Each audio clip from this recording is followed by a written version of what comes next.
तो देखो, what is audit programme? Audit program का मतलब होता है जहां पे हम लोग, देखो, ऑडिट करने के पहले हम लोगों को एक पूरा प्लान बनाना पड़ता है कि ऑडिट कैसे करेंगे। जैसे कि सोचो एक बहुत बड़ा टीम आया है, तो हम लोग सोचो एक ऑडिटिंग पे गए हैं, तो हम आयुष को बोले कि तुम खाली वाउचर चेक करो और फिक्स्ड एसेट चेक करो, कंपनी का ये सब रियल में है या नहीं। अश्वनी को बोले एम्प्लॉयज का सैलरी पेमेंट देख लो कि जैसे कुछ कंपनीज क्या करते हैं, सोचो कंपनी में से 50 एम्प्लॉय है, पर सैलरी सोचो जो पेमेंट करने वाला आदमी था वो क्या किया, 10 एम्प्लॉय का सैलरी का चोरी किया। मतलब ऑफिस में से 50 एम्प्लॉय है और वो सैलरी पेमेंट कितने को दिखाया है, 60 एम्प्लॉयज को। 10 एम्प्लॉयज का जो सैलरी पेमेंट का रुपया था वो खुद रख लिया। तो इसलिए सैलरी पेमेंट का डिटेल ऑडिटिंग होता है। जो भी हम लोग का खर्चा होता है, एम्प्लॉई और वर्कर को जो वेजेस और सैलरी पे होता है, इसका हमेशा ही एक चेकिंग होता है। तो इस तरह करके हम अपना एक टीम लेकर गए और टीम ले जाकर हम बोले कि कौन क्या काम करेगा। इसके ऊपर हम लोग को पहले, ऑडिटिंग शुरू करने के पहले हम लोगों को प्लानिंग करना पड़ता है कि किसको कौन सा काम देंगे, कौन कौन सा काम करेगा, कौन सा प्रोसीड्योर फॉलो करना है। ये सारा चीज करने को कहते हैं ऑडिट प्रोग्राम बनाना। तो an audit program is a detailed plan of the auditing work to be perform, specifying the procedure to be followed in verification of each item in the financial statement. Financial statement का मतलब होता है trading, PL, balance sheet. ये तीनों का एक एक item, each item का वेरिफिकेशन करना होता है। तो एक एक आइटम का अगर वेरिफिकेशन करना है तो डेफिनेटली एक डिटेल्ड प्लान होना चाहिए। उस डिटेल प्लान को हम लोग कहते हैं ऑडिट प्रोग्राम। उसके बाद है हम लोगों का ऑडिट एंगेजमेंट। ऑडिट एंगेजमेंट होता है जब हम लोग उस चीज को, उस ऑडिट प्रोग्राम को एग्जीक्यूट कर रहे हैं। मतलब प्लानिंग एक चीज होता है, एग्जीक्यूशन एक चीज होता है। एक होता है हम लोग प्लानिंग किए, एक होता है उसको असली में कर रहे हैं। तो जब वो प्लानिंग किए थे हम लोग कि आयुष संभालेगा सैलरी, ये फिक्स्ड एसेट कितना है, अश्वनी संभालेगा कि सैलरी रियल में कितना पे हुआ है, एम्प्लॉय का नंबर चेक करो, ठीक से वाउचर चेक करो कि उतने को ही पेमेंट हुआ है या नहीं। ये पूरा पेमेंट का हम ये प्लानिंग किए थे ऑडिट प्रोग्राम में। ऑडिट एंगेजमेंट में अब रियल में तुम लोग करते कैसे हो, इसको ऑडिट एंगेजमेंट कहते हैं। तो the term audit engagement when the entity has to undergo the auditing procedure, अब तुम लोग असली में ये कर रहे हो। It is performed by an auditor, ये ऑडिटर करते हैं। It is the first stage of an audit procedure, तो ये ऑडिट प्रोसीड्योर का पहला स्टेज है। It consists of several steps, that is, इसके बाद बोल रहा है व्हाट इज ऑडिट प्लानिंग। तो ऑडिट एंगेजमेंट था, उसको रियल में करना। अब बहुत सारे लोगों को लगता है ऑडिट प्लानिंग ही तो ऑडिट प्रोग्राम हुआ। ऑडिट प्रोग्राम में भी हम लोग डिटेल्ड प्लानिंग कर रहे थे, ऑडिट प्लानिंग भी खुद में ऑडिट प्लानिंग है। बट नहीं, audit planning is a comprehensive list of the audit procedure that the audit team need to perform to gather sufficient appropriate evidence on which to base their opinion on the financial statement। इसका क्या मतलब है, audit programme में हम सिर्फ तुम लोग को टास्क अलॉट कर रहे थे कि आयुष ये काम करेगा, अश्वनी ये काम करेगा। हम सिर्फ प्लानिंग किए थे। ऑडिट प्लानिंग जब हम लोग करते हैं तो ऑडिट प्लानिंग में हम लोग एक लिस्ट बनाते हैं कि ये सारा प्रोसीड्योर हम लोग को फॉलो करना है। और इसमें हम लोग जितना भी चीज हम तुम लोगों को बोले हैं परफॉर्म करने, जैसे अगर हम अश्वनी को बोले थे सिर्फ सैलरी का हिसाब पता करो कि कितना एम्प्लॉई है, तो ये प्लानिंग की। यहाँ पे हम बोल रहे हैं कि तुम लोग जब कलेक्ट करोगे तो विथ एविडेंस करोगे। मतलब प्रॉपर बिल, जैसे वो बहुत सारा सेल दिखा रहा है, तो हम यहाँ पर बोले प्रॉपर एविडेंस में तुम कलेक्ट करके लाओगे। जिस फिनेंशियल स्टेटमेंट में अगर लिखा हुआ है 50 लाख का सेल हुआ है, तो 50 लाख जितना वाउच बिल भी तो होगा, इनवॉइस भी तो होगा। तो वो इनवॉइस भी कलेक्ट करना है तुमको। तो need to perform to gather sufficient, ये काम हम लोग सिर्फ कर रहे हैं ऑडिट प्लानिंग एविडेंस कलेक्ट करने के लिए, as to base their opinion on the financial statement.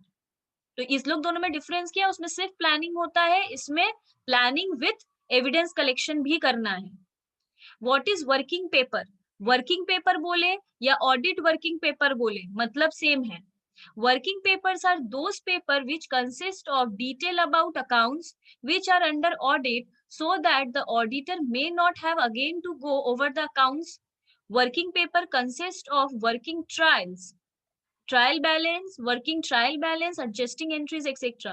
Working paper कह सकते हैं जितना भी चीज हम डन करते जा रहे हैं उसको एक पेपर में लिखते हैं। जैसे अगर हम सैलरी का पूरा देख लिए, सैलरी ओके है, तो हम वर्किंग पेपर में जाके लिख देंगे सैलरी अकाउंट।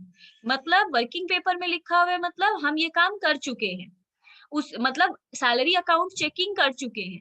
उसके बाद हम सेल्स का काम सोचो चेक कर चुके हैं, तो वर्किंग पेपर में जाके लिख देंगे सेल्स अकाउंट, मतलब मेरा सेल्स अकाउंट का काम भी डन हो गया है। तो वर्किंग पेपर सोचो, फिर 5-6 दिन हम लोग ऑडिट कर लिए।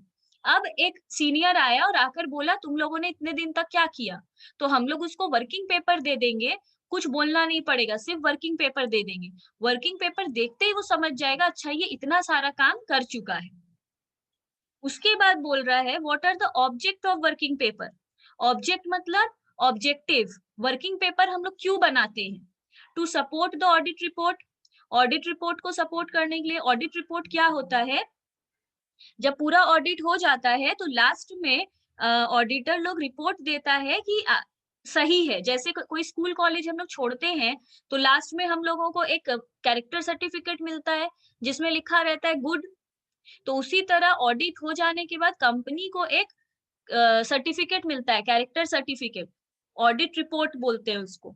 ऑडिट रिपोर्ट में क्लियरली लिखा होता है कि सब कुछ सही है या कुछ गलत है, नेगेटिव भी लिखा रहता है। तो वर्किंग पेपर उसमें अटैच किया हुआ रहता है कि ये सारा चीज चेक कर लिए हैं हम, उसके बाद बोल रहे हैं कि सही है। ऑडिट रिपोर्ट में वर्किंग पेपर अटैच करना पड़ता है। To serve as an evidence in case of any suit against auditor for negligence in the performance of his duty। अगर सोचो कि हम वर्किंग पेपर में सोचो वर्किंग पेपर नहीं होता या हम कुछ भूल जाते। सोचो वर्किंग पेपर में सेल्स नहीं लिखा हुआ है, इसका मतलब सेल्स चेक नहीं किए हैं। कल को कोई भी प्रॉब्लम होता है तो ऑडिटर पकड़ाएगा, तो ऑडिटर वर्किंग पेपर खुलेगा तो पता चल जाएगा ये तो सेल्स चेक ही नहीं किया था, तभी वर्किंग पेपर में सेल्स लिखा हुआ नहीं है। इसलिए अगर ऑडिटर ने कोई भी नेग्लिजेंस दिखाया है तो ये पता चल जाएगा वर्किंग पेपर देखकर कि वर्किंग पेपर में सेल्स लिखा हुआ ही नहीं है, मतलब उसने सेल्स को चेक किया ही नहीं है, तो ये गलत बात है। तो वो वहां पे ट्रेस हो जाएगा। To help the auditor to plan for the subsequent year. आगे के भी कुछ टाइम के लिए वर्किंग पेपर से हेल्प मिल जाता है। कैसे? अगर सोचो हम इस साल हम फर्नीचर का ऑडिटिंग करना भूल गए थे या टाइम नहीं मिला, मेरे को रिपोर्ट सबमिट करना था, इतना टाइम नहीं मिला, हम कर दिए, तो हम वर्किंग पेपर देखकर समझ जाएंगे कि लास्ट ईयर फर्नीचर का हम किए ही नहीं थे ऑडिटिंग, इस साल करना है। तो वर्किंग पेपर देखकर क्लियर पता चल जाता है क्या क्या चीज हम चेक किए हैं, क्या क्या चीज हम चेक नहीं किए हैं। इसके बाद यहाँ पे बोल रहा explain the concept of protection and ownership और वर्किंग पेपर। ऑन होगा वो, ऑन वर्किंग पेपर, उसको ऑन कर दो।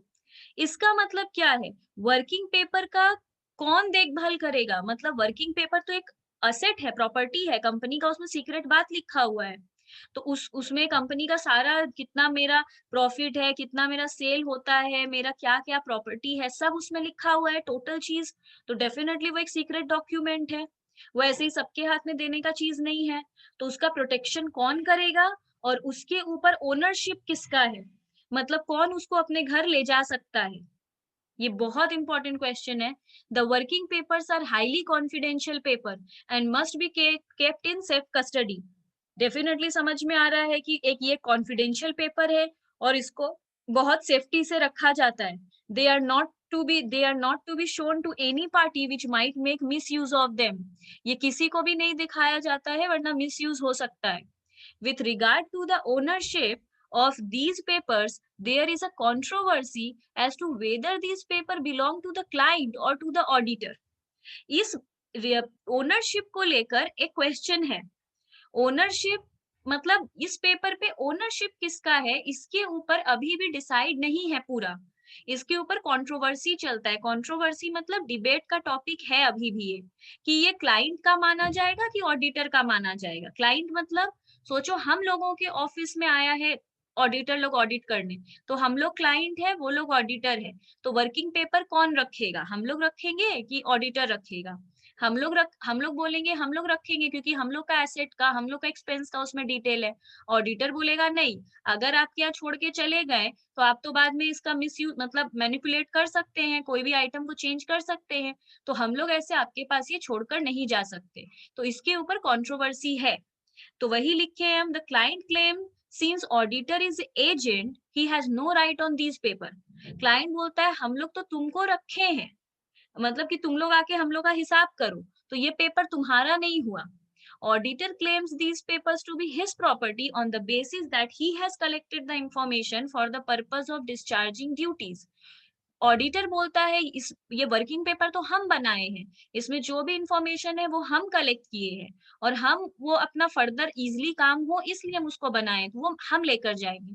तो ओनरशिप के ऊपर कंट्रोवर्सी है with regard to the protection of these paper. पर बात अगर प्रोटेक्ट करने का करते हैं, papers come to the help of audit in future in case the client files a suit against the auditor for negligence. ये paper कब काम क्या है, इसको क्यों प्रोटेक्ट करने का बात होता है, इसको क्यों रखने का बात होता है, क्योंकि कल को फ्यूचर में अगर कोई भी चीज ऑडिटर से मिस आउट हो गया था और कंपनी को उसके लिए जिम्मेदार माना गया और कंपनी से पेनल्टी या फाइन चार्ज किया गया, तो कंपनी तो क्लाइंट मतलब हम लोग ऑफिस है ना, हम लोग का ऑफिस है, हम लोग बोल सकते हैं कि ऑडिटर की नेग्लिजेंस की वजह से ये चीज का मेरे को नुकसान हुआ है। तो हम लोग के पास मतलब प्रोटेक्शन के लिए क्लाइंट को इसलिए चाहिए होता है। मतलब तुम लोग बोलोगे ना कि मैम क्यों चाहिए उसको वो पेपर, तो हम लोग को इसलिए चाहिए, क्लाइंट्स को इसलिए चाहिए, क्योंकि कल को ऑडिटर कोई भी गलती किया है तो हम लोग उसको एविडेंस की तरह कोर्ट में रख पाएंगे ना, कि देखिए उसने ही ये वाला हिसाब नहीं किया था। It was concluded that these paper belongs to the auditor and not to the client. पर अल्टीमेटली कंक्लूजन क्या दिया गया है कि ये पेपर ऑडिटर के पास रहेगा, क्लाइंट के पास नहीं, क्योंकि कंट्रोवर्सी है, एक जगह तो एंड में पहुंचना पड़ेगा, इसलिए एंड तक जाने के लिए कंट्रोवर्सी है, बट स्टिल अभी तो डिसाइड तो करना पड़ेगा ना किसके पास रहता है। तो ऑडिट में लिखा गया है कि ये क्लाइंट के पास नहीं, ऑडिटर के पास ही रहेगा। What is audit file? अभी ये ऑडिट फाइल क्या होता है? ऑडिट फाइल में हर एक बात लिखा हुआ होता है, परमानेंट चीज भी, टेम्पोररी चीज भी। जैसे कि an audit file is a file that contains records of audit events and provides an audit trail. Audit trail का मतलब होता है जितना कुछ ऑडिट से रिलेटेड है सब उसमें लिखा रहता है, ऑडिट का सारा इवेंट उसमें लिखा रहता है। It may be defined as one or more folders or other storage media in physical or electronic form. मतलब एक फाइल अगर कंप्यूटर में मेंटेन कर रहे हैं तो एक फाइल बना लेते हैं, उसमें डिटेल रहता है, सारा चीज रहता है, परमानेंट चीज भी, करंट चीज भी। It is also called working paper files. Working paper और वर्किंग पेपर फाइल्स दो अलग चीज है। तो वर्किंग पेपर फाइल्स भी कहते हैं इसको। ये दो तरीके का होता है, एक परमानेंट ऑडिट फाइल, एक current audit file. Permanent audit file कहते हैं जो हम लोगों को, जो ऑडिटर कंटिन्यूअसली जो करता जा रहा है उसको उसमें लिखता है, मतलब हर साल उसको वो चीज करना है। they are the files that used to keep the information that uses by auditors continuously। ऐसा कोई डिटेल है जो हर ऑडिट में ऑडिटर को चाहिए, जैसे कि एम्प्लॉइज का सैलरी, नंबर ऑफ सैलरी हर बार चाहिए।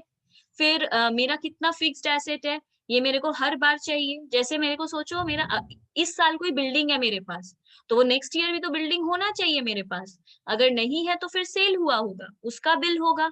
तो ये परमानेंट फाइल में रहता है। जो मेरे पास लास्ट ईयर का था उसका बैलेंस मेरे को अभी भी चाहिए। जैसे अब लास्ट ईयर मेरे पास कोई बिल्डिंग था, उसका वैल्यू था, तो वो बिल्डिंग तो मेरे को इस साल भी दिखना चाहिए, तो वो ऑडिट फाइल में रहता है। लास्ट ईयर था तो अभी भी होना चाहिए। करंट ऑडिट फाइल है, they are the files that keep all the information related to current year auditing. इसमें रहता है जो सिर्फ करंट ईयर से रिलेटेड है। जैसे अगर हम तुमको बोले तो इसमें सेल्स रहता है, परचेज रहता है, जो सिर्फ इस साल का है। अगर हमको अब इस साल सेल निकालना है, तो हम लास्ट ईयर का सेल्स को क्यों जानना है मेरे को? लास्ट ईयर जितना भी सेल हुआ होगा, उससे हमको मतलब नहीं है। हमको सिर्फ इस साल के सेल से मतलब है। तो जब मैटर सिर्फ करंट ईयर में डील करता है, तो वो करंट ऑडिट फाइल में लिखते हैं। जब बात फिक्स्ड एसेट का होता है, नंबर ऑफ एम्प्लॉइज का होता है, तो परमानेंट ऑडिट फाइल में लिखते हैं, जब हमको लास्ट ईयर का फिगर भी चाहिए। What is audit notebook? अब ऑडिट नोटबुक क्या है?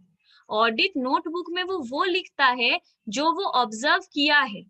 जैसे कि an audit book is a bound book, ये एक सिंपली एक बुक है in which a large variety of matters observed during the course of audit are recorded। वो जो important चीज मार्क कर, मतलब एक होता है ना, हम लोग जब पढ़ते हैं तो जितना की पॉइंट्स होता है, जैसे एक कॉपी में सोचो अभी हम तुम लोग को पूरा नोट्स लिखवा दिए, तो ये क्या है? ये ऐसे ही तुम लोग का एक कॉपी है। इसमें से हम तुम लोगों को इम्पोर्टेंट क्वेश्चन चूज करके दिए। तुम लोग बोले कि मैम एग्जाम के लिए आप इम्पोर्टेंट क्वेश्चन दे दीजिए, तो हम इम्पोर्टेंट के लिए कॉपी बनवाए। तो वो कॉपी जो बनवाए हैं जिसमें एकदम इम्पोर्टेंट बात है, जो एग्जाम के 1-2 दिन पहले देख कर जाना है, वो जो बनाएंगे दैट इज ऑडिट नोटबुक। तो जो चीज हम मेरे लिए बहुत इम्पोर्टेंट है, हम वो चीज ऑब्जर्व किए हैं कि अच्छा ये चीज हम बाद में फिर से देखेंगे, ऐसा अगर कोई मैटर है, तो वो सारी चीज को अलग करके ऑडिट नोटबुक में लिखते हैं, जिसके ऊपर हम फिर से देखेंगे। It is the permanent record of the auditor. For each individual audit, auditor maintain a separate audit notebook. मतलब एक ऑडिटर का एक क्लाइंट तो होता नहीं होगा। सोचो हम एक क्लाइंट है, तुम लोग एक एक क्लाइंट हो, तो सबका अलग अलग सेपरेट ऑडिट नोटबुक बनाता है। ऐसा नहीं है कि एक ही ऑडिट नोटबुक में नाम चेंज कर करके सबका लिख लेगा। एक एक ऑडिट नोटबुक एक एक इंडिविजुअल के लिए होता है। ठीक है। अच्छा, फिर बोला है व्हाट इज ऑडिट मेमोरेंडम। अभी ये ऑडिट मेमोरेंडम क्या है? An audit memorandum is a short document issued as a part of an audit. It consists of assets and finances of a business. Business business current has from the physical count. तो देखो memorandum में होता क्या है? Audit memorandum में simple बात है।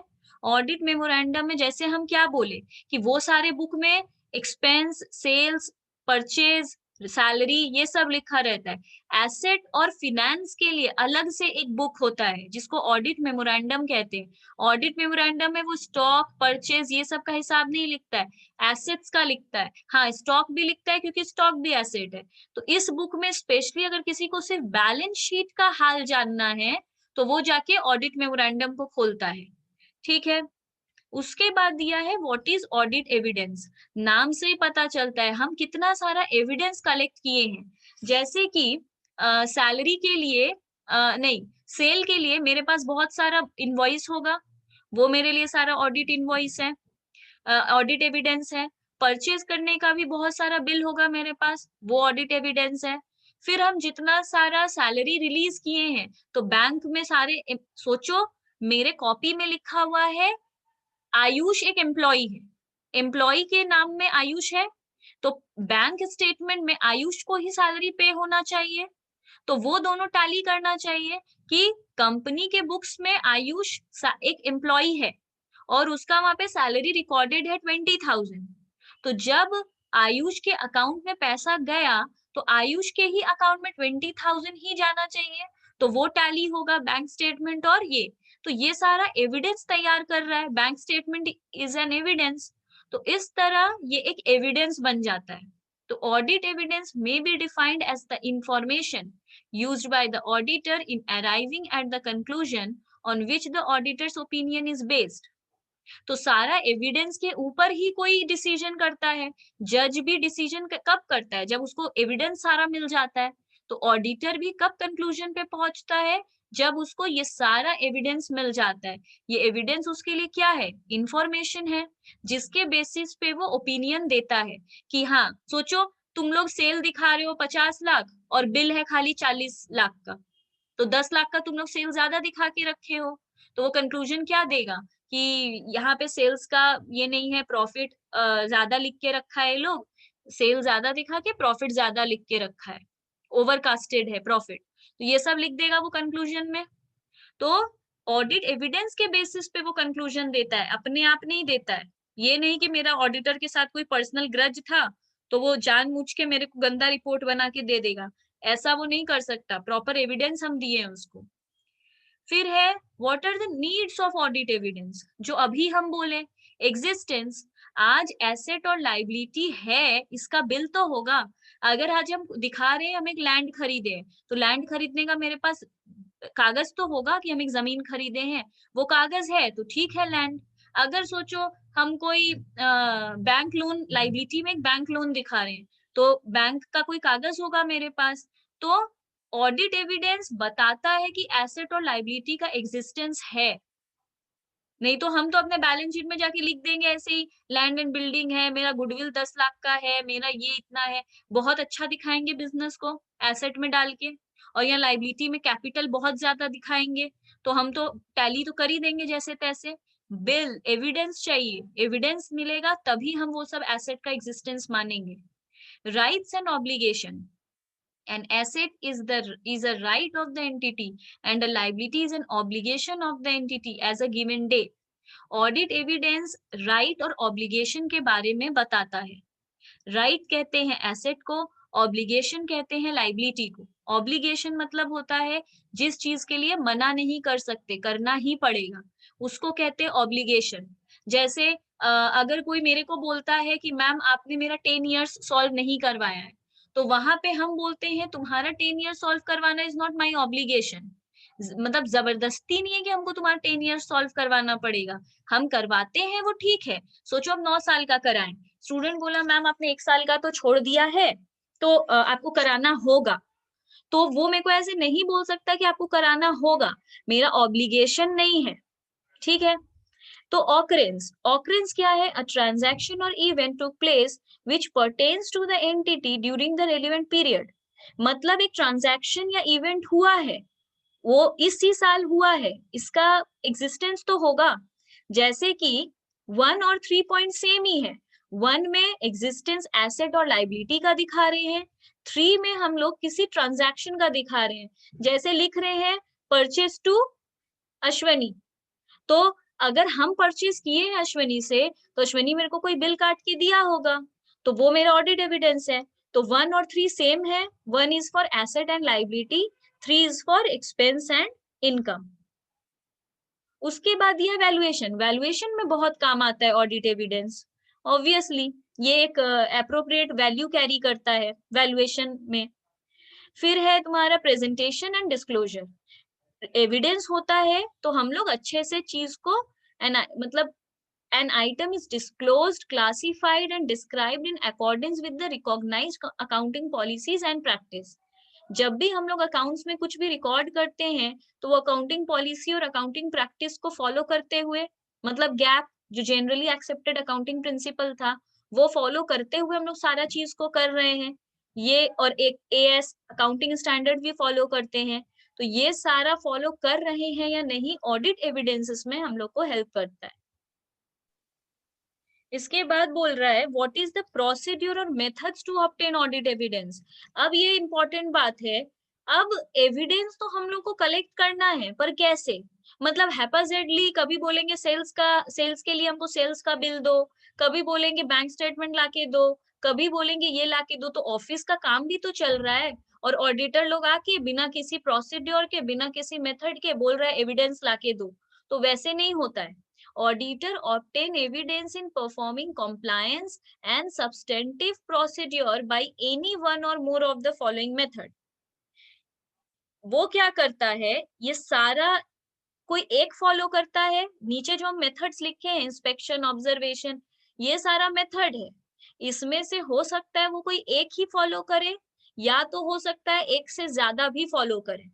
Compliance का मतलब होता है लॉ को ध्यान में रखते हुए, और सब्सटेंटिव प्रोसीड्योर का मतलब होता है एकदम एसे वाइज, एसे होता है स्टैंडर्ड ऑफ ऑडिटिंग, एएस होता है अकाउंटिंग स्टैंडर्ड जिससे अकाउंट्स फॉलो हो रहा है, ऑडिट पढ़ते हैं हम लोग एसए से, SA means SA, SA means standard of auditing. तो पूरा एसए को ध्यान में रखते हुए हम लोग ये मेथड फॉलो करते हैं। तो इसमें क्या बोल रहा है, पहला मेथड है इंस्पेक्शन।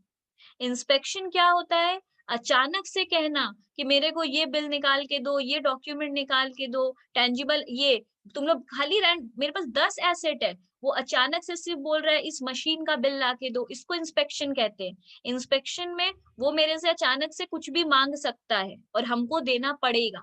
ये एक मेथड होता है एविडेंस कलेक्ट करने का। दूसरा होता है ऑब्जर्वेशन। ऑब्जर्वेशन मतलब it consists of witnessing a process or procedure being performed by others। वो वहां बैठकर ऑडिटर 1 महीना सबको ऑब्जर्व करता है कि कौन क्या कर रहा है, मतलब एविडेंस के लिए उसको अगर लग रहा है कि कोई गलत कर रहा है, इस तरीके का वो ऑब्जर्वेशन करता है, बस observation. Inquiry and confirmation, in inquiry और एंड कंफर्मेशन, इंक्वायरी और एनक्वायरी में डिफरेंस हम बहुत बार बता चुके हैं। इंक्वायरी करने का मतलब होता है जो ई से होता है, उसमें हमको पता है कि तुमको सब पता है और फिर हम तुमसे पूछने गए हैं। जैसे कि टिकट काउंटर में हम लोग टिकट का इंक्वायरी करते हैं, ई फॉर इंक्वायरी करते हैं। क्यों, हमको पता है कि टिकट के बारे में उसको पता है, इसलिए उससे पूछने जाते हैं, दैट इज इंक्वायरी। जब भी कहीं पे मर्डर होता है, पुलिस जो करता है वो इंक्वायरी करता है, आई फॉर इंक्वायरी। क्यों, क्योंकि उस क्योंकि पुलिस को नहीं पता है कि हम ही को पता है, वो ऐसे ही मेरे से पूछताछ कर रहा है। तो जब सामने वाले से हम लोग तब पूछ रहे हैं, जैसे तुम लोग अभी मेरे से ऑडिट पूछ रहे हो, अगर कुछ पूछताछ कर रहे हो दैट इज इंक्वायरी कर रहे हो। पर अगर तुम लोग मेरे से साइंस का क्वेश्चन आके पूछ रहे हो, तो तुम लोगों को पता है मैम को पता नहीं है, फिर भी पूछ रहे हो कि शायद पता हो। जैसे फिरोजा मेरे से जीएसटी का इंक्वायरी की है, आई आई क्यों, उसको नहीं पता है कि मेरे को पता है, फिर भी वो मेरे से पूछ रही है ये सोचकर कि शायद पता हो इनको, दैट इज इंक्वायरी। इस तो ऑडिट में कभी वो इंक्वायरी नहीं करता है, ऑडिटर को पता नहीं है कि इस एम्प्लॉय को ही सब कुछ पता होगा, वो सिर्फ नॉलेज के लिए पूछताछ कर रहा है, इसलिए इंक्वायरी।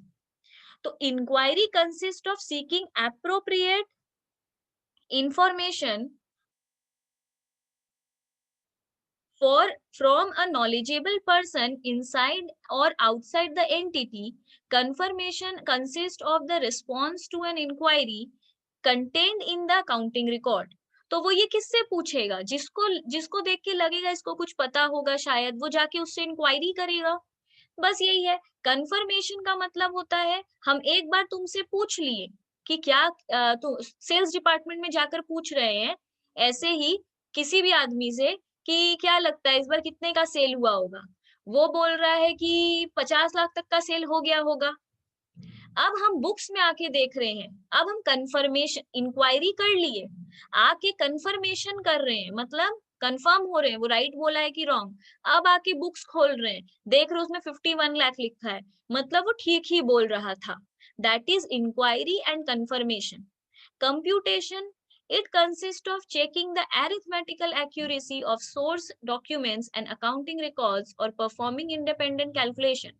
कुछ लोग कंप्यूटेशन करते हैं, मतलब सिर्फ प्लस माइनस चेक करते हैं। देखना 2 टाइप के टीचर होते हैं कॉपी चेकिंग के टाइम, तुम लोगों का एग्जाम कॉपी, एक देखता है प्रोसेस ठीक से फॉलो किया है कि नहीं, इतना कैलकुलेशन में वो नहीं घुसता है। अगर गलती से तुमसे 1 0 कम हो गया है तो वो उस पे मार्क्स नहीं काटता है, क्योंकि उसको लगता है नंबर्स आर नॉट इम्पोर्टेंट, तुमने 5 लाख को 50,000 लिखा है कि नहीं उससे उसको मतलब नहीं है, उसको मतलब है तुमने प्रोसेस ठीक से फॉलो किया है कि नहीं, तुम्हें चीज आता है या नहीं। कुछ टीचर्स को फॉर्मेट वॉर्मेट से कोई लेना देना नहीं है, उल्टा पुल्टा जैसे भी लिखो उसको सिर्फ आंसर से मतलब है, वो लास्ट में आंसर चेक करेगा, हो गया। तो कंप्यूटेशन होता है जो सिर्फ एरिथमेटिकल एक्यूरेसी चेक करता है, जिसको सिर्फ इससे मतलब है कि तुमने कैलकुलेशन ठीक से किया है या नहीं। एनालिटिकल रिव्यू क्या होता है, it consist of studying ratios and trends and investigation unusual fluctuation and item. वो फ्लक्चुएशन इन आइटम होगा, फ्लक्चुएशन इन आइटम। इसका मतलब क्या है, सोचो एक लॉजिकल बात है, जब पिछले साल मेरा सेल हुआ था 50 लाख, इस बार मेरा सेल हुआ है 20 लाख, तो ये क्वेश्चनेबल टॉपिक है कि मैम आपका सेल पिछले साल 50 लाख का हुआ था, इस बार सेल गिर गया 20 लाख का हो गया। हम बोले हाँ इस साल थोड़ा कोरोना था तो मेरा सेल इतना हुआ नहीं। तुम लोग बोले हाँ जस्टिफाइड है, कोरोना में सेल हुआ नहीं था इसलिए मैम का सिर्फ 20 लाख का सेल हुआ है, ठीक है।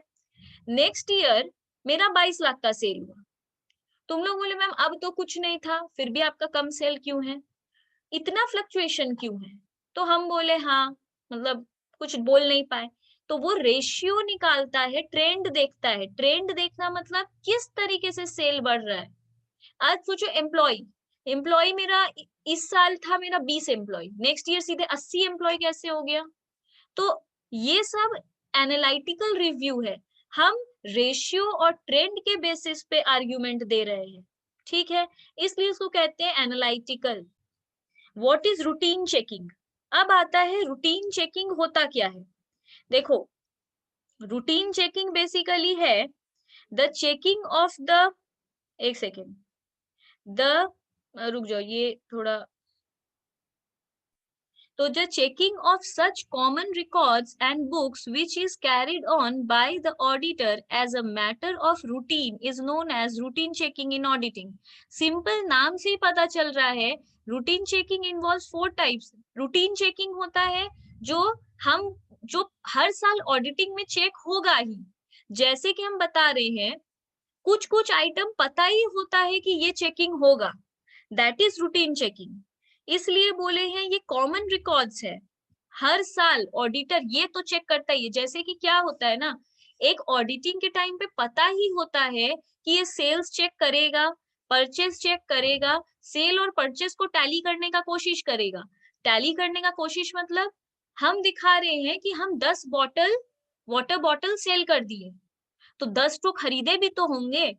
तो अगर सोचो हम सेल दिखा रहे हैं, सेल का नकली बिल भी बना लिए, इनवॉइस भी क्रिएट कर लिए, थोड़ा हम ही को तो सेल का बिल काटना था, सेल का बिल काट के रख दिए, ठीक है।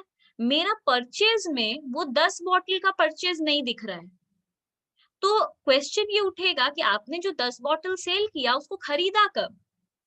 तो ये जो स्टोर लेजर हम लोग कॉस्ट में बनाए थे, लीफो फीफो ये सब का, वो सब मेंटेन होता है। तो सोचो हम लोग का बैलेंस अकाउंट में, बैलेंस उसमें करते हैं हम लोग, बीच में इशू रहता है और पहले में परचेज रहता है, रिसिट।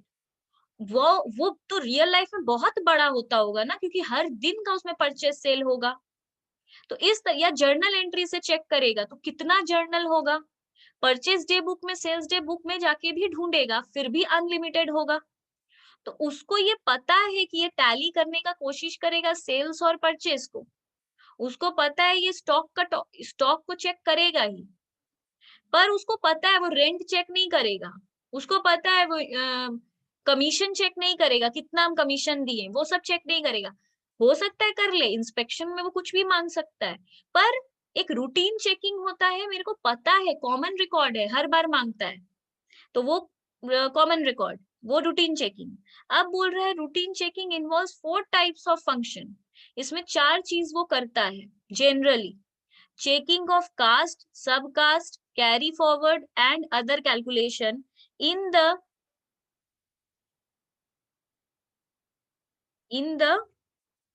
क्या है in the के बाद, तो अब क्या बोल रहा है कि कास्ट चेक करता है। कास्ट चेक करना मतलब over cast, under cast. Sales हम ज्यादा तो रिकॉर्ड नहीं कर दिए हैं, सेल्स हम कम रिकॉर्ड तो नहीं कर दिए हैं, परचेज हम ज्यादा रिकॉर्ड तो नहीं कर दिए, इसको कास्ट कहते हैं, ओवर कास्ट, अंडर कास्ट। सब कास्ट है, कैरी फॉरवर्ड। देखो बहुत बार क्या होता है एक्चुअली, जब हम लोग इस पेज से उस पेज में जाते हैं तो अमाउंट उस पेज में जाके लिखना पड़ता है।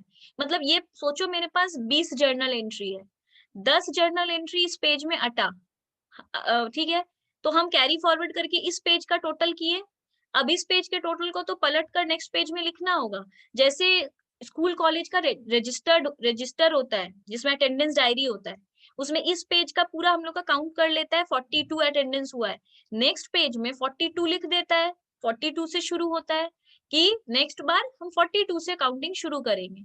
तो यहाँ पे कैरी फॉरवर्ड हम चेक करेंगे। सोचो इस पेज में तुम्हारा टोटल अटेंडेंस आया था 42, हम नेक्स्ट पेज में उसको जाके लिख दिए 52, हमको पता है वो इतना पहला पेज तो देखेगा नहीं, वो खाली ये वाला पेज का स्टार्टिंग देखेगा 52। तो ये कोई ना सोचे कि वो पहला पेज जाके नहीं देखेगा, वो कैरी फॉरवर्ड भी चेक करता है और जितना भी फाइनेंशियल स्टेटमेंट का कैलकुलेशन है उसको चेक करता है। Checking of posting into the ledger, journal के बाद लेजर में पोस्ट करना पड़ता है, वो चेक करता है कि लेजर में सारा जर्नल पोस्ट हुआ है या नहीं। Checking of balances of various accounts in the ledger, फिर वो चेक करता है सारा बैलेंस, लेजर बैलेंस होता है उसमें एरर होने का चांस होता है, वो चेक करता है सारा बैलेंस ठीक से हुआ है या नहीं, फिर सारा बैलेंस ठीक से ट्रायल बैलेंस में ट्रांसफर हुआ है या नहीं। What are the routine advantages of routine checking, फायदा क्या है ऐसा करने का। The books of original entry can be thoroughly checked, original entry किसको कहते हैं, जर्नल को, बुक्स ऑफ ओरिजिनल एंट्री। तो इसी बहाने मेरा जर्नल चेक हो जाता है and errors and frauds can be easily detected. अगर जर्नल ही हम रॉन्ग पास किए हैं तो ऑब्वियसली बहुत सारा एरर और फ्रॉड हो जाएगा, जानबूझ के किए हैं तो फ्रॉड, गलती से किए हैं तो एरर, जो भी हो books of original entry check हो जाता है। Posting to the ledger can be checked, हम ठीक से लेजर में पोस्ट करते हैं कि नहीं वो चेक हो जाता है। The checking of casting and posting done in routine checking depends upon the final audit, it helps in the routine checking of final audit accounts. वही जो हम पीछे लिखवा है फाइनेंशियल स्टेटमेंट को पूरा चेक करता है, यहाँ लिख रहा है फाइनल अकाउंट्स को पूरा चेक करता है। It reveals the errors and frauds, अगर कोई भी एरर या फ्रॉड हुआ है तो रूटीन चेकिंग उसको रिवील कर देगा। It helps in the verification of arithmetical accuracy, हम अभी लिखवाए वहां पे कि कैलकुलेशन भी चेक करता है, तो एरिथमेटिकल एक्यूरेसी कहीं पे भी हुआ है तो ये वो भी डिटेक्ट कर देगा। It is the simplest device of audit work, ये सबसे सिंपल चीज है, जर्नल लेजर ट्रायल बैलेंस ये सब चेक करना सबसे इजीएस्ट टास्क है। इसके बाद है डिसएडवांटेज क्या है रूटीन चेकिंग का। it is a practical it is practical a mechanical process, it is practically a mechanical process and it can be done become monotonous to those who are entrusted with this task। इसका मतलब क्या है, ये एक mechanical है, हमको तो routine checking हम क्या बोले नॉर्मल है, वो हर बार चेक करेगा ही, तो ऑब्वियसली हम उसमें कोई एरर हो सकता है, हम कोई फ्रॉड तो करेंगे नहीं, क्योंकि फ्रॉड तो हमको तो पता है, रूल ही है वो पहले आके कास्ट मतलब जर्नल, अगर शॉर्ट में बोले जर्नल देखेगा, लेजर देखेगा, ट्रायल बैलेंस देखेगा, देन फाइनल अकाउंट्स देखेगा, मतलब ट्रेडिंग पीएल बैलेंस शीट देखेगा। तो मेरे को जब ये बात पता है कि वो ये सब ही देखेगा, रूटीन चेकिंग में ये आता है, कोई भी ऑडिटर ये करेगा ही करेगा, तो हम जानबूझ के क्यों इसी में एरर कर देंगे, हम कुछ और करेंगे। देखो एरर हो सकता है, एरर का बात नहीं है, फ्रॉड नहीं होगा, तो ये करने वाले को भी मोनोटोनस लगता है क्योंकि उसको कोई गलती मिलता ही नहीं है इसमें कभी, क्योंकि मिलेगा ही नहीं, क्योंकि उसमें तो वो जानबूझ के, हाँ एरर मिला वो अलग बात है, पर मोनोटोनस होता है, एरर हुआ है तो वो वैसे ही रेक्टिफाई करके तुरंत दे देगा। तो only minor cases of fraud can be detected by it, major items of fraud can not be detected. Common sense, अगर हमको पता है कि ये चीज वो आके चेक करेगा तो हम उसमें कोई फ्रॉड करेंगे ही नहीं, तो इसे फ्रॉड डिटेक्ट हो ही नहीं पाता है रूटीन चेकिंग से। It can not trace out compensating error and errors of principle, compensating error तो ये कभी भी ट्रेस नहीं कर पाता है। कंपेंसेटिंग एरर्स क्या होता है, ये हम लोग रेक्टिफिकेशन में पढ़े हैं, रेक्टिफिकेशन ऑफ एरर चैप्टर में। कंपेंसेटिंग एरर का मतलब होता है हमको सेल्स में लिखना था 1000, परचेज में ट्रायल बैलेंस जब बनाए तो हमको सेल्स को क्रेडिट में लिखना था 1000 और परचेज के 1000 को डेबिट में लिखना था। हम क्या किए, सेल्स को डेबिट में लिख दिए, परचेज को क्रेडिट में लिख दिए, ट्रायल बैलेंस तो टैली हो जाएगा, पर एरर तो है, ये वो टैली नहीं कर पाता है। एरर ऑफ प्रिंसिपल क्या होता है, अगर हम कोई इंस्टॉलेशन ऑफ एसी हुआ, मतलब हम अपने घर में एसी लगाएं, एसी था 40,000 का, उसको लगाने में 2,000 रुपया हम और दिए, तो हम क्या बोलते हैं कि तो वो एसी के कॉस्ट प्राइस में ऐड कर दो, मतलब एसी बोलो अब से 42,000 का है। कुछ आदमी को प्रिंसिपल एरर ऑफ प्रिंसिपल करता है, जिसको रूल्स नहीं पता, वो क्या करेगा, बैलेंस शीट में एसी को लिखेगा 40,000 और पीएल में जाके इंस्टॉलेशन चार्जेस लिख देगा 2000, प्रॉफिट गिर जाएगा उसका 2000 से, गिरा हुआ प्रॉफिट ही जाएगा बैलेंस शीट में और टैली हो भी जाएगा, ठीक है। बट ये एरर ऑफ प्रिंसिपल है, इतना वो ट्रेस नहीं कर पाता है रूटीन चेकिंग से। फाइनल अकाउंट्स भी चेक करता है, बट इतना चेक करना, प्रिंसिपल का एरर निकालना इज नॉट पॉसिबल। उसके बाद बोल रहा है टेस्ट चेकिंग। टेस्ट चेकिंग अब क्या है? Test checking means to select or examine a representative sample from large number of similar items. It is simply sample checking. The whole data cannot be examined. Simple बात है, जैसे अभी rice अगर पक रहा है एक बर्तन में, तो हम लोग क्या पूरा राइस को निकाल के दबा दबा के देखते हैं पका है कि नहीं पका है? नहीं, हम लोग क्या करते हैं, उतने सारे राइस में से 3-4 पीस ऑफ राइस निकालते हैं, उसको प्रेस करके देखते हैं, अगर वो पक गया है तो बोलते हैं पूरा राइस पक गया है, अगर वो कच्चा है तो बोलते हैं पूरा राइस कच्चा है। तो सिर्फ सैम्पलिंग के बेसिस पे कंक्लूजन दे देते हैं, ये होता है टेस्ट चेकिंग। टेस्ट चेकिंग को हम लोग सैम्पल चेकिंग कहते हैं। रैंडमली 2-4 जर्नल पिक करेगा, उसको चेक कर लेगा, वो सही तो बोल देता है सारा जर्नल सही, अगर 2-4 जर्नल में कोइंसिडेंट है उसी में रॉन्ग निकल गया तो बोलता है सारा जर्नल आपका रॉन्ग है, रेक्टिफाई करके भेजिए। तो इसको कहते हैं टेस्ट चेकिंग। ये कैसे याद रखते हैं स्टूडेंट्स? ये स्टूडेंट्स याद ऐसे रखते हैं कि बोलते हैं कि टेस्ट में हम लोग के साथ कैसा होता है, टेस्ट में हम लोग को पूरा क्वेश्चन उठा के, पूरा बुक उठा के नहीं पूछता है, टेस्ट में हम लोग को रैंडमली एक चैप्टर से एक क्वेश्चन देता है, ये देखने के लिए कि हम लोग पढ़े हैं कि नहीं, दैट इज टेस्ट चेकिंग। इसका फायदा क्या है? टाइम सेविंग है। Test checking helps us an auditor to complete work in less time because test of few transaction can be made. हम लोग कुछ ट्रांजैक्शन को ही चेक किए हैं तो टाइम बच जाता है। लेस लेबर, मेहनत कम लगता है। Accuracy, it gives assurance of accuracy and reliability of transaction. ये मेरे को एश्योरेंस देता है, भरोसा दिलाता है कि सब कुछ सही होगा। स्टाफ एफिशिएंसी, स्टाफ लोग को मोनोटोनस नहीं लगता है बैठ के 2 दिन तक जर्नल चेक कर रहा है, वैसे मोनोटोनस लगने लगता है, रूटीन चेकिंग में वही होता है, मोनोटोनस हो जाता है। इसमें एफिशिएंसी रहता है, पूरा हम ओवरऑल जर्नल भी चेक कर लिए, लेजर भी कर लिए, सब कुछ कर लिए, तो स्टाफ का एफिशिएंसी बना रहता है। स्टिपुलेटेड टाइम, सारा चीज अपने टाइम पे खत्म हो जाता है क्योंकि हम रैंडम चेकअप कर रहे हैं। डिसएडवांटेज क्या है? Errors and fraud. Obviously error और फ्रॉड रह जाएगा क्योंकि हम तो रैंडम जर्नल उठाए थे, सारा जर्नल तो चेक किए नहीं है, हो सकता है जो जर्नल हम चेक नहीं किया उसमें रॉन्ग था और हम उसको सही है बोल दिए। Responsibility can not be shifted, the auditor can not shift his responsibility to others, auditor is responsible for undetected errors and frauds.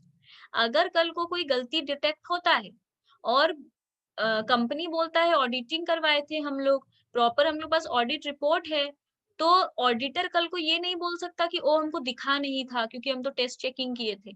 अगर गलती होगा तो ऑडिटर इसमें फंसेगा।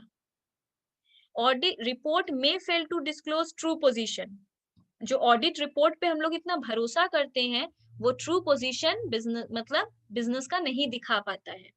Not a good method. It is not a suitable method for the audit of small organization. Small organization के लिए सही method नहीं है। क्यों? स्मॉल ऑर्गेनाइजेशन में तो वैसे भी कितना जर्नल होगा जो उन लोग चेक नहीं कर सकता है, इसलिए कहते हैं स्मॉल ऑर्गेनाइजेशन के लिए ये सही नहीं है। स्मॉल ऑर्गेनाइजेशन में रूटीन चेकिंग ही करो। बड़े बड़े रिलायंस ये सब में जाके, टीसीएस में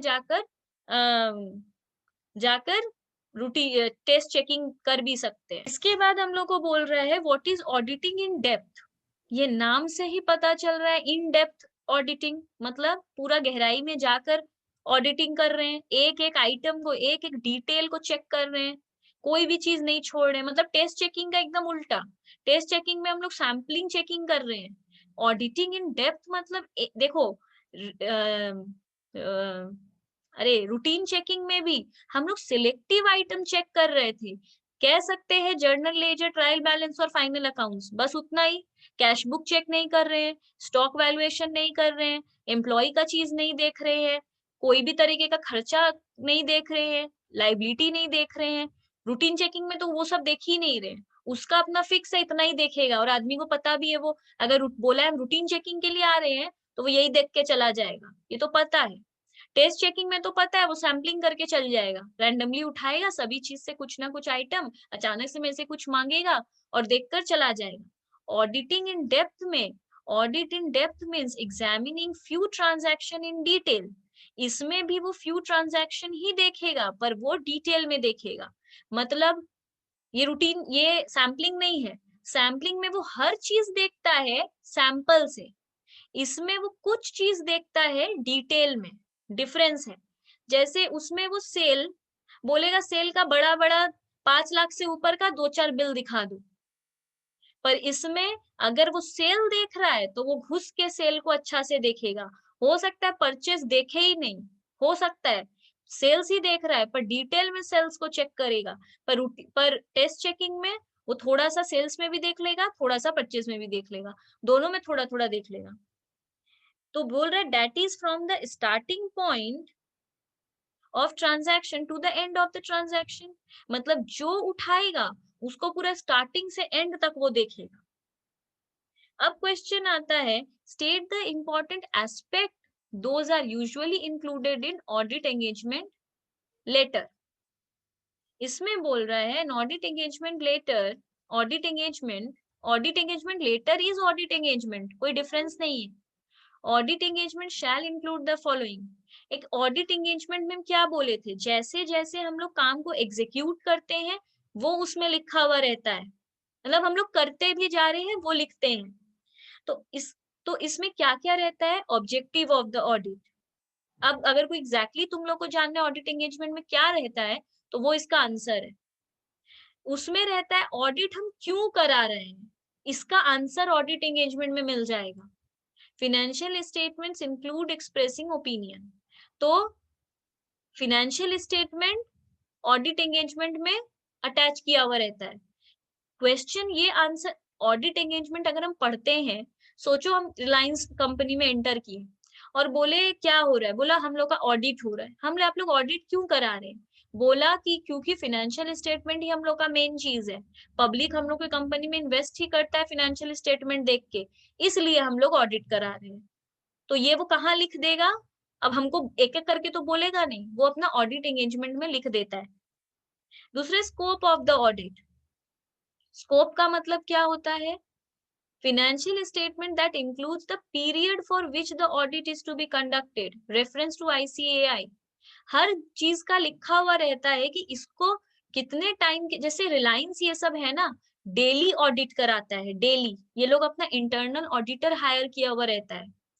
सीए तो इन लोग के कंपनी में अपॉइंट रहता ही है, और वो लोग इंटरनल ऑडिट करता रहता है हर वक्त, हर दिन, हर दिन वो लोग ऑडिट करता है। क्यों, रिलायंस का एक दिन का ट्रांजैक्शन बिलियंस ट्रिलियंस डॉलर में होता है, तो इतना का डेली करना पड़ता है।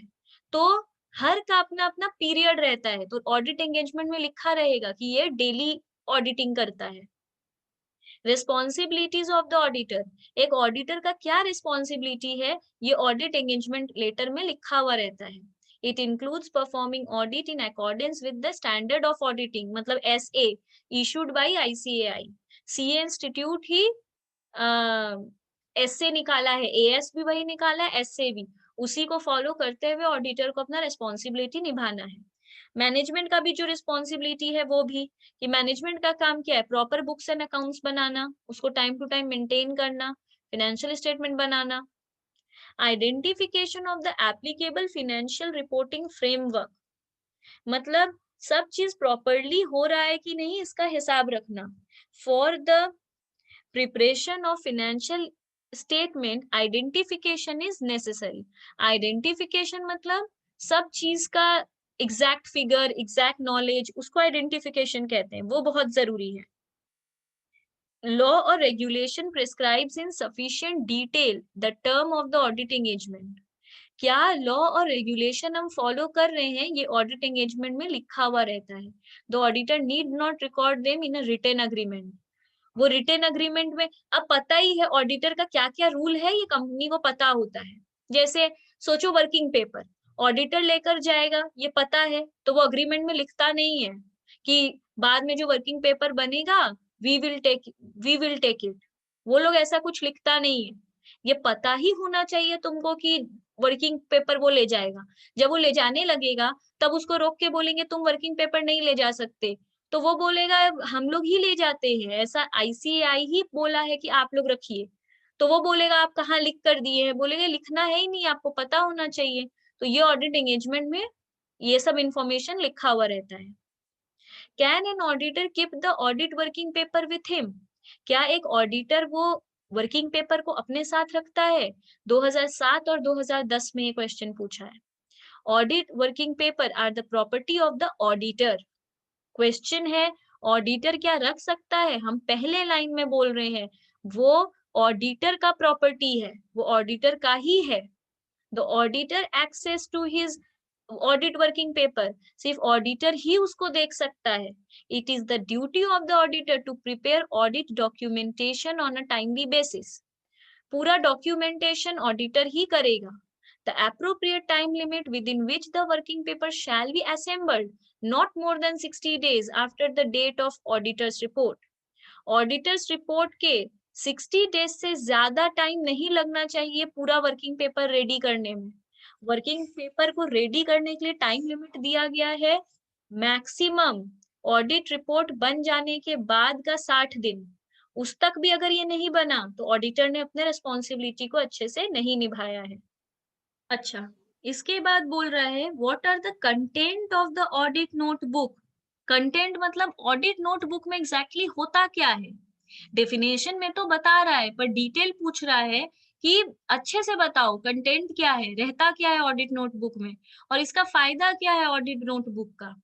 The audit notebook is divided into two parts, to keep record of general information, to keep record of special matter. इसमें हम लोग दो पार्ट में सारा इंफॉर्मेशन लिखते हैं, एक जनरल इंफॉर्मेशन और कुछ स्पेशल। जैसे कि जनरल इंफॉर्मेशन में नेचर ऑफ द बिजनेस, मतलब सोचो टेक्सटाइल का कंपनी है, टेक्सटाइल बिजनेस है, तो नेचर क्या उसका टेक्सटाइल ये लिखा हुआ रहेगा। और उससे अटैच्ड जो डॉक्यूमेंट रहता है memorandum of association, article of association, ये सब रहता है। ठीक है। Name of the client and year of audit, कितने सारे तुम्हारे क्लाइंट्स हैं और तुमने किस किस ईयर में ऑडिट करवाया है, ये सब लिखा हुआ मिलेगा। A list of books of accounts in use, कितना सारा बुक्स ऑफ अकाउंट्स हम लोग मेंटेन करते हैं वो सब लिखा हुआ रहेगा। Name of principal of offices होगा, वो प्रिंसिपल ऑफिसेज नहीं, ऑफिसर ही होगा। Names of principal officer, their duties and responsibilities, ये सब। स्पेशल क्या है? Routine queries not cleared immediately. कोई जब रूटीन चेकिंग हम कर रहे थे तो उसमें मेरे को ये लोग क्विकली सारा आंसर क्लियर नहीं कर रहा था, ये उसमें वो लिख देगा। जब वो ऑडिट कर रहा था, रूटीन चेकिंग कर रहा था, तो रूटीन क्वेरी जब वो किया तो मेरे को सही एक बार में क्लियर आंसर नहीं मिला। Details of mistakes, errors and इरेग्युलरिटी, मेरे कंपनी में जितना मिस्टेक हुआ है, जितना एरर है मेरे बुक्स ऑफ अकाउंट्स में, जितना इरेग्युलरिटी है, मतलब सेल किए हैं 20 अप्रैल को, लिख रहे हैं जाके उसको 25 अप्रैल में, डेट दे दिए हैं 20 अप्रैल का, बट ये गलत है। 20 अप्रैल को अगर कोई ट्रांजैक्शन हुआ है तो उसको 20 अप्रैल को ही रिकॉर्ड करना होगा। हम 25 अप्रैल को जाके उसको क्यों रिकॉर्ड करेंगे? डेट 20 का ही दे रहे हैं पर 20 को ही करेंगे ना, बाद में क्यों रिकॉर्ड करेंगे? तो दिस इज रॉन्ग, इरेग्युलरिटी कहते हैं इसको। अनसेटिस्फैक्ट्री बुक कीपिंग अरेंजमेंट, जितना अगर ऑडिटर लोग को अच्छा नहीं लगा बुक कीपिंग अरेंजमेंट, मतलब उन लोगों को हर एक चीज पूछना पड़ रहा है, मतलब चीज ऐसा होना चाहिए जो दे दिए तुम लोग समझ जाओगे, इतना अच्छे से बना हुआ है कि एक लेमैन के हाथ में भी दे दे तो भी वो समझ जाएगा, पर वैसा नहीं बना हुआ था, हर चीज हमको पूछना पड़ रहा था। Extract of minutes book, contract etcetera. Minutes book क्या होता है? जितना बार मीटिंग होता है उसमें क्या डिसीजन हुआ है वो मिनट्स में लिखा जाता है। जैसे सोचो अभी मीटिंग हुआ कि हम लोग इस आदमी को निकाल दे रहे हैं क्योंकि ये हमको फ्रॉड लगता है, तो ये मीटिंग हुआ, मीटिंग में डिसाइड हुआ हाँ हाँ उसको निकाल दो, तो ये मिनट्स बुक में लिखा जाता है कि इस तारीख को इन सब लोगों के प्रेजेंस में ये डिसीजन लिया गया था कि इसको हम लोग निकाल देंगे। या सोचो इस बार का हम लोग डिसाइड किए डिविडेंड देंगे 8%, तो ये मिनट बुक में लिख दिया जाता है कि मीटिंग में ये डिसाइड हुआ था इस साल हम लोग डिविडेंड 8% दे रहे हैं। तो जो भी बात के ऊपर मीटिंग होता है वो मिनट बुक में लिख दिया जाता है। और कॉन्ट्रैक्ट जितना भी बना है वो भी लिख दिया जाता है, पर वो भी ठीक से, मतलब एक्सट्रैक्ट ऑफ मिनट बुक का कुछ टॉपिक, कॉन्ट्रैक्ट का कुछ कुछ टॉपिक हम लोग उन लोग आके ऑडिट नोटबुक में लिख देता है। ये सब करने का फायदा क्या है? एविडेंस ऑफ वर्क डन, इससे पता चलता है ऑडिटर लोग अपना पूरा काम किया है। दूसरा, प्रोटेक्शन अगेंस्ट नेग्लिजेंस, नेग्लिजेंस नहीं हुआ है, इससे वो प्रूफ कर सकता है कोर्ट में कि हम कोई भी चीज छोड़े नहीं है। Helpful for preparing audit programme for next audit, next audit programme, audit programme क्या था? एक डिटेल्ड प्लान कि कैसे करेंगे ऑडिट। ये हेल्प करता है कि कैसे करेंगे ऑडिट, जैसे जो जो एरर मिस्टेक लिखा हुआ था नेक्स्ट ऑडिट में वो सब चेक होगा कि सारा गलती रेक्टिफाई हुआ है या नहीं। तो नेक्स्ट ऑडिट प्रोग्राम बनाने का हेल्पफुल होगा। Auditor can refer the noted points in the audit notebook in the future audit. इसके बाद हम लोग को बोल रहा है what are the different sources of audit evidence. Audit evidence कैसे कैसे हम लोग को मिल सकता है, किसको कहते हैं ऑडिट एविडेंस? एक होता है इंटरनली जनरेटेड, एक होता है एक्सटर्नली जनरेटेड। इंटरनली जनरेटेड मतलब जो एविडेंस क्लाइंट के ऑफिस से ही मिल जाता है। Minutes of the meeting, agenda, agenda क्या होता है? मीटिंग के पहले बनता है कि आज मीटिंग क्यों है। जैसे सोचो कि हम बहुत बड़े शेयर होल्डर है, हमको मेरा पीए बता दिया था कि रिलायंस में आज मीटिंग है, तो हम वो मीटिंग अटेंड करने चले गए। बट मेरे को एग्जैक्टली पता नहीं है कि आज क्या क्या टॉपिक पे डिस्कशन होने वाला है, हम इतना मेल पढ़े नहीं है, हम बहुत बिजी हैं। तो सेक्रेटरी जो रहती है वो मेरे को आके एजेंडा दे देगी, एजेंडा को हम एक लुक में पढ़ के समझ जाएंगे आज किस टॉपिक पे मीटिंग हो रहा है। जैसे कि कोई भी चीज हम लोग को पता नहीं होता है, पर जब भी हम लोग का कहीं पे फंक्शन होता है स्कूल का, तो बोल देता था ना 12 से 2 तो डांस होगा, 2 से 2:30 ब्रेक होगा, टी ब्रेक होगा, 2:30 बजे से 4 बजे तक क्विज कॉन्टेस्ट होगा, 4 बजे से 6 बजे तक ये होगा। हम लोग उतना, हम लोग को बस इनविटेशन आया, स्कूल का प्रोग्राम है, हम लोग चले गए, उतना डायरी के पीछे पढ़े नहीं, बस फंक्शन है चले गए। वहां जाके पूछ रहे हैं कि कितना बजे डांस होगा, कितना बजे, हमको सिर्फ सोचो क्विज कॉन्टेस्ट देखने का मन था, तो हम अपना समझ जाएंगे ना मेरा इंटरेस्ट किस में है, सिर्फ क्विज कॉन्टेस्ट सुनने में। उसके बाद सिंगिंग का भी होगा, सिंगिंग में मेरे को बिल्कुल इंटरेस्ट नहीं है, तो हम क्या करेंगे, 4 बजे तक क्विज कॉन्टेस्ट खत्म हो जाएगा, 4 बजे निकल जाएंगे, क्योंकि उसके बाद का मेरे को कोई काम का नहीं है। तो एजेंडा होगा तब तो हम समझेंगे ना कि अरे अच्छा अभी इतने बजे से इतने बजे ये होगा, ब्रेक होगा 2 बजे। तो इसलिए एजेंडा दिया जाता है कि लीजिए देख लीजिए आज का क्या रूटीन है। सेल्स इनवॉइस, मतलब ऑडिट एविडेंस में सेल्स इनवॉइस बहुत जरूरी है। कैश मेमो, कैश मेमो होता है कैश का जिसमें हिसाब रहता है।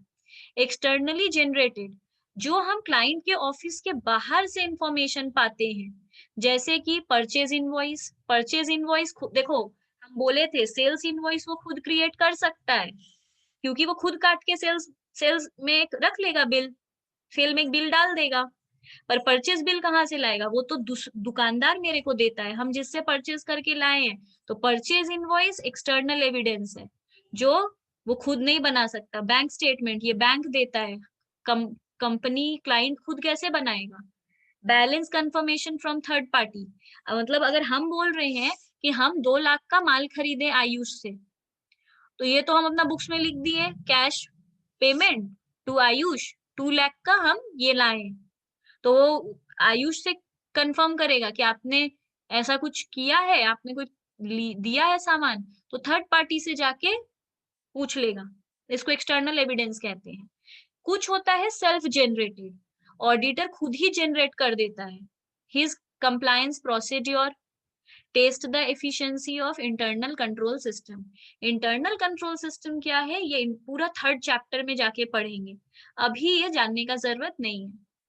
What are the advantage of audit programme? Audit programme क्या था? डिटेल प्लानिंग करना। तो डिटेल प्लानिंग का जरूरत क्या है? Provide guidance to the audit assistant.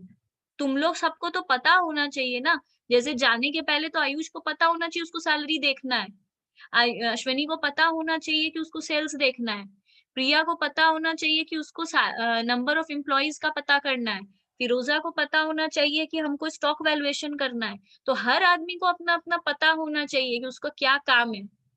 It provides the audit assistant carrying out the audit work with total and clear set of instruction of the work generally to be performed.